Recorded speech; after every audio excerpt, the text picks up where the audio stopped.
Hi! Our question for this episode is COVID-19 covered by Maxicare?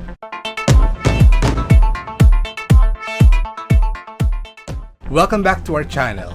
So in this episode, we're going to talk about one of the most requested questions by our Maxicare members, if COVID-19 is actually covered by Maxicare.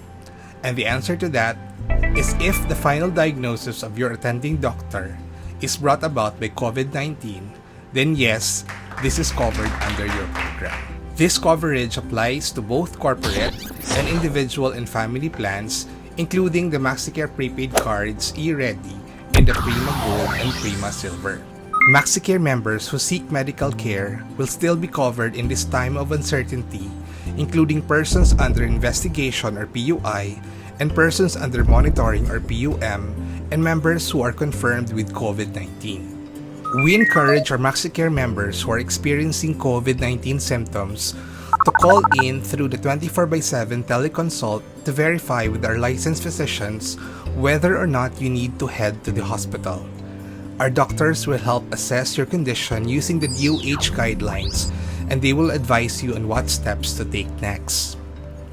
For those with other medical concerns, please phone in and consult before leaving home as well. First and foremost, it is best to limit exposure to the virus. The Teleconsult Hotline is free of charge, and this is available to all Maxicare members. So guys, kapag meron kayong nararamdaman na COVID symptoms, call the Teleconsult Hotline first. Pero kung emergency naman yung case, then you go straight to the emergency room. Here are the Teleconsult phone numbers available in your area. So that's the end of our episode, guys. And if you have any other questions or comments or concerns, just remember to always question Mark.